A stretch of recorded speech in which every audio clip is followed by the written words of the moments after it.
Where on earth is my daughter-in-law? She's done with her surgery. Why isn't she back with her change of clothes and hospital essentials? She could at least shoot us a message.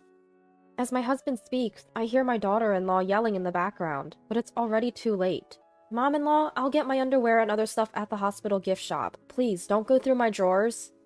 My husband has never been keen on visiting my parents' house since we got married, and it seems the same goes for my daughter-in-law. She and my daughter have kids of the same age, and whenever my daughter visits her grandparents, my daughter-in-law always tries to flaunt her standing. Yep, life's a handful sometimes. I'm living with my slightly older husband, along with my son and his wife. She complained about a sudden stomach ache and was rushed to the hospital. Thankfully, it turned out to be just appendicitis, so it's not life-threatening. My husband and grandchildren also went to the hospital. Once my eldest son arrived, I returned home to prepare for her hospital stay. Sorry, but I'll go back to the hospital tomorrow. That's what I told them, and it led to a shocking turn of events. Sure, marriage links two families together, and it comes with its challenges, but I think that's part of what marriage is all about. I couldn't bear the thought of someone arbitrarily making decisions and keeping it a secret. If this were feudal Japan, it'd be straight to seppuku. I sometimes can't help but think in extremes. I told them over the phone that I would visit the hospital, not on the day my daughter-in-law was admitted, but the next day. I needed time to emotionally prepare. Alright, let's get everyone on the same page. My name is Grace. I'm 62 and work as a freelance funeral service director. Different religions and sects have their own rituals, so it's actually a pretty challenging job, but it's work that needs to be done, so I take pride in doing it. My husband is slightly older, and we met through work. Back in my day, we didn't fuss about how much the other made or what job they had. I got married and had kids shortly after junior college. That's just how it was. Nowadays, I have a job and can support myself.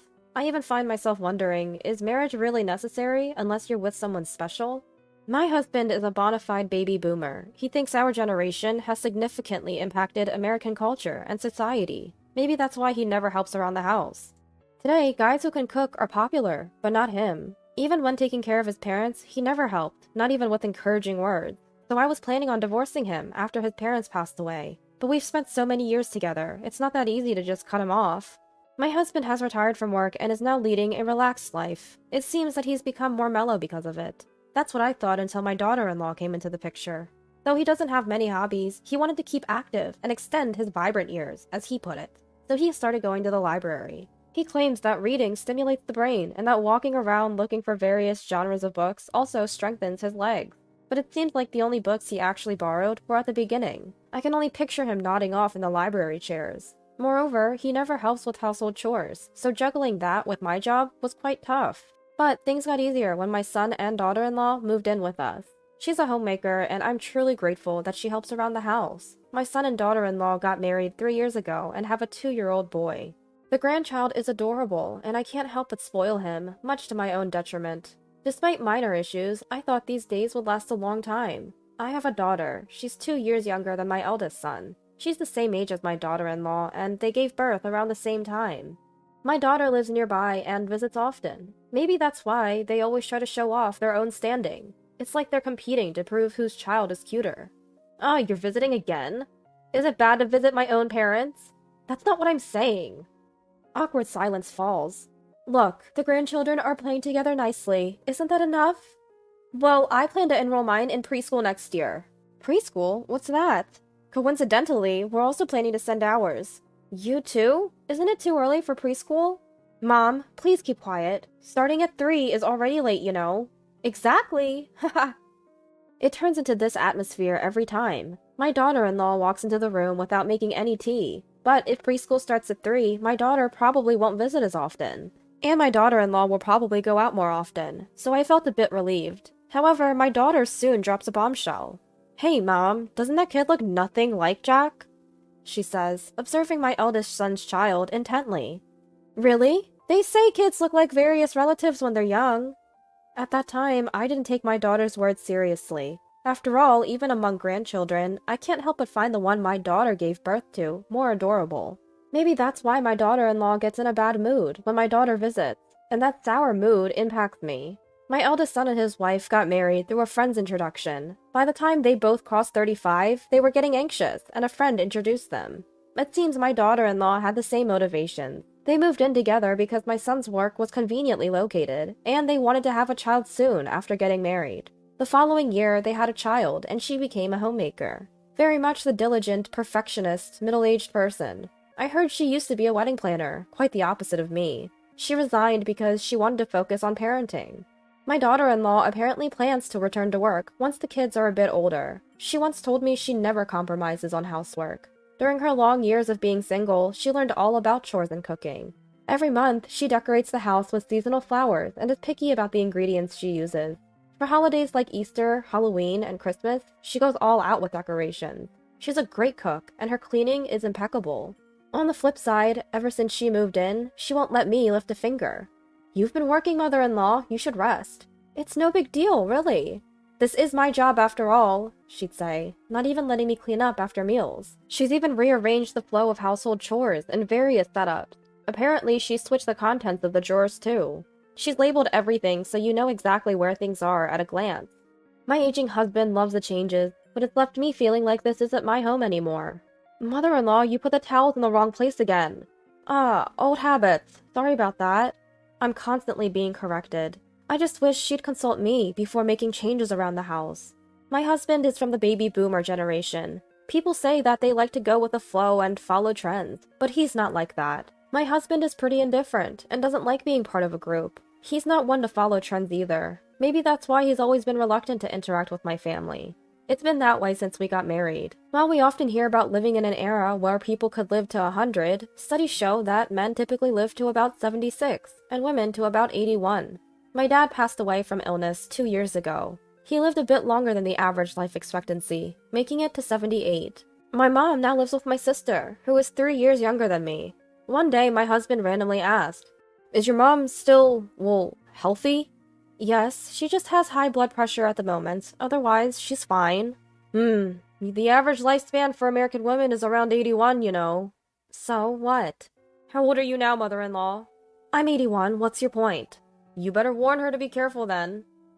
"Careful about what? Don't be ominous." "Well, you're a funeral director, so you'll know what to do." My husband would say something like that and then quickly make himself scarce. I was at a loss for words. Flashbacks of my life with my husband flooded my mind. His lack of support in raising our kids, taking care of his parents, and even connecting with my family. Once you start down that path, there's no end to the issues. I began to feel like I'd hit a wall in my marriage. My mom's health isn't great, but my sister lives with her, so I'm not too worried. My sister is a single career woman. She even got her retirement age extended, planning to work until she's 70. Apparently, being single in your 50s and beyond is increasingly common, so it's not a rare story. My husband's lack of involvement with my family also means my daughter-in-law doesn't have much good to say about them either. "Your sister is still working, right?" "Yes, she is. She's single and very responsible." "I assume she's saved a lot of money then." I wondered what her point was. My sister's savings have nothing to do with her. I found it a bit tacky and couldn't understand what my daughter-in-law was getting at. It's been 3 years since Dad passed away, so we all gathered at my childhood home for the first time in a while. The last time we came here, my daughter-in-law immediately said something specific, and this time she brought up the same topic again. "Doesn't anyone clean around here?" "My mom is old, and my sister is busy with work." "Don't you think it's pretty bad?" Even my husband chimed in. "Let's go home after the prayers." "Enough! Both of you!" My sister stepped in front of me and said, "I've done my best to clean up, and we've all gathered here for the first time in 3 years. Can we please stay until the end?" She apologized deeply. My husband and daughter-in-law finally kept quiet, and things settled down for the moment. We finished the prayers, but they didn't touch any of the snacks we prepared, and they left.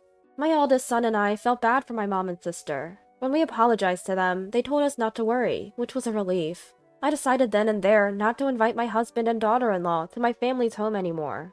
My already stubborn husband has become even more so since living with the daughter-in-law. Or more like, he seemed whipped by her. One day, my daughter came to visit with my grandchild. There are many preschools nowadays, and they were visiting some. They came to update me. My grandchild had been praised for their drawing at one of the preschools. I was delighted and said, "Oh, that's wonderful." It seems the daughter-in-law overheard the conversation. Upset, but silent, she left the house. Turns out she took our grandchild straight to the preschool. Seems like she had to prove something. Later, she proudly informed me they had done some drawing and got praised for it. She looked exhausted, and it was hard not to feel bad for our grandchild, being dragged along. Could it be that she's overwhelmed? "Well, that's wonderful," I said, probably not hiding my strained expression well. "So, you do prefer your daughter's child over mine, don't you?" daughter-in-law said sharply before disappearing into her room. She even told her husband later, "Don't let her daughter come over as much. We're a married couple now." Her husband backed her up. "She can come back to her own home anytime she wants," I argued. He ignored me, turning his back. I contacted my daughter, advising her not to stir the pot. One day, daughter-in-law complained about stomach pains. Our grandchild told me, but she keeps saying it's not a big deal. "Your sweating says otherwise. Let's go to the hospital," I insisted. "No, I'm fine," she kept saying. I had my husband talk to her too. But the daughter-in-law insists that she'll be fine if she just takes a little rest. So there I was, handling the chores. Just when I thought it was good that I had a day off, I heard her groan in pain. I called an ambulance right away. I went along, and soon her husband and grandchild followed. Turns out it was appendicitis. Thankfully, not life-threatening. I returned home to gather her hospital necessities, while our eldest son took over. Ever since my daughter-in-law moved in, things around the house seemed to get moved. Even the places where I'd always put my important things had been shifted. I eventually find my insurance cards and toiletries and stash them into my bag. Thinking about grabbing some spare clothes for my daughter-in-law, I start pulling out drawers. Wondering if I'll get scolded for going through her lingerie, I open each drawer in sequence. Finding the one with her lingerie was a hassle, as there was no label. Once found, it's neatly organized, just as expected. Then out of the blue, I notice a box about the size of an A4 paper, in the drawer. It could be soap or something, but what's this box? Curiosity piqued. I opened it and find disturbing pictures of my husband and daughter-in-law. There are also some documents in there. Panicked, I flee to my parents' house immediately. On the way, I get a call from my husband. "When are you coming back? The daughter-in-law's surgery is over, and you're still not back with her clothes and hospital items. Call us." "I'll go to the hospital tomorrow," I say, hanging up. In the background, I hear my daughter-in-law say, "Mother-in-law, please don't open the drawers. We can buy underwear at the hospital shop." But it's too late. I already have my proof. The photo in the box shows my husband and daughter-in-law together. What's more, they're pictured alongside some documents, and both are beaming, holding those papers in their hands. Those papers are for filing for a posthumous divorce. It's the first time I've seen the actual documents. This allows you to sever the marital ties with your deceased spouse's family after their death. I hear it's become 2.5 times more common over the past decade. In the world of public opinion, the most common reason for posthumous divorce is so that when I die, I won't have to be buried in my husband's family grave. It's a legal document. Once it's submitted, it can't be revoked. It's specifically to cut off relations with your spouse's family. You can submit it any time after your spouse has passed away. Moreover, with posthumous divorce, you only sever relations with your spouse's family. On paper, your marriage stays intact, so you can still inherit property. For my job, the only jewelry I wear is pearls. All my other jewelry stays tucked away, and yet it was all found in that box. At some point, they became my daughter-in-law's. Maybe my husband was behind this. It became clear that he planned to inherit my property and cut ties with my family if I were to pass away first. To think he had such low opinions of my family. I took care of his mother and father, you know, but my husband never lifted a finger or offered a word of thanks. Just remembering it makes my blood boil. The day after my daughter-in-law was hospitalized, I confronted her with these documents and a lawyer by my side. "Why are you showing up at the hospital now? You're late." I had matters to discuss with my lawyer. "What? You're consulting a lawyer?" "I'm not just submitting this, I'm filing for divorce." I slapped down the document, along with a photo of my husband and daughter-in-law holding it. "That's why I told you to buy my underwear from the hospital gift shop," my daughter-in-law muttered. "That's not what this is about, okay?" "I'm not saying I want a divorce from you." "It's the same thing. This document says you want to cut ties with my family." During the time I took care of my father-in-law and mother-in-law, not once did I receive a word of appreciation. The ongoing reluctance to visit my family's home, even making my sister offer a heartfelt apology. The growing discomfort as things in our house were replaced without any discussion. My jewelry, finding it packed in a box, along with documents. These were the grievances I'd bottled up for so long. I just let it all spill out, more than I could even remember. "My goodness, you don't have to get so worked up," my flustered daughter-in-law said, but then my eldest son cut in. "What the heck are you doing behind my back? Dad, you too!" And that's what I unleashed on my daughter-in-law. Just then, our daughter walked into the hospital room. "Did you come to visit? How sweet." In an attempt to lighten the heavy atmosphere, my daughter-in-law even forced a smile. "Appendicitis, huh? Do they also operate on your head or something?" "What are you talking about?" "Ow, that hurts." Guess it's too soon to be making jokes after surgery. I hope the wounds don't get worse, I thought to myself. I did some digging. Your child isn't Jack's, is it? What? That's impossible. There's no way. Jack's been used by this woman. I made sure to investigate. Eldest son was so shocked he lost his words. Before you got involved with my eldest son, you were seeing someone else, weren't you? We'll let the lawyer do the talking from now on. I returned home and reached out to my daughter. Turns out she also had something to tell me. It was shocking. If the child isn't my eldest son's, then that changes everything. Seeing my distress, my daughter called in a lawyer. She left the room, taking both grandchildren with her. This was not a story for young years. Turns out daughter-in-law was already seeing a married man before meeting my eldest son. She met my son through an introduction, and they got married. When she found out she was pregnant, she wasn't sure who the father was, meaning she was dating both men at the same time. My daughter started investigating when she noticed the child didn't resemble Jack, and DNA testing confirmed they weren't related. She even had investigators dig deeper. Faced with all this evidence, daughter-in-law finally broke down. I never intended to deceive anyone. But you did deceive him! Why not keep going, as we have been? Husband, who's become quite friendly with daughter-in-law, seemed unfazed. I'm filing for divorce. Do whatever you want. With that, I left the room. I never said anything about getting a divorce. I pretended not to hear. I'll go to Mom's place. I'll send the divorce papers later.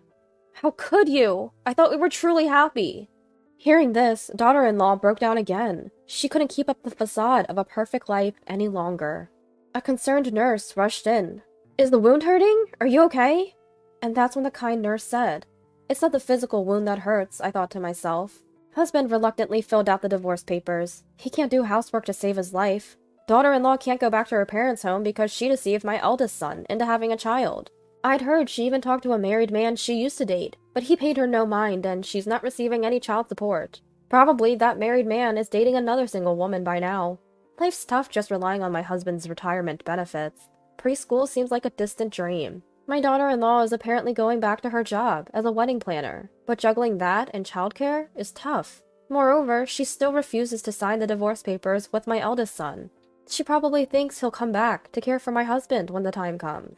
Well, life doesn't always go as planned. She must want to have the perfect life. As for me, I'm still working as a funeral service director, while living with my mom, sister, and eldest son. My aging mom seems the happiest with a lively household. My eldest son seems a bit disenchanted with marriage, but I'm hoping he'll find someone new and good. I sometimes think that if I'd separated from my husband when I was younger, maybe I'd have another chance.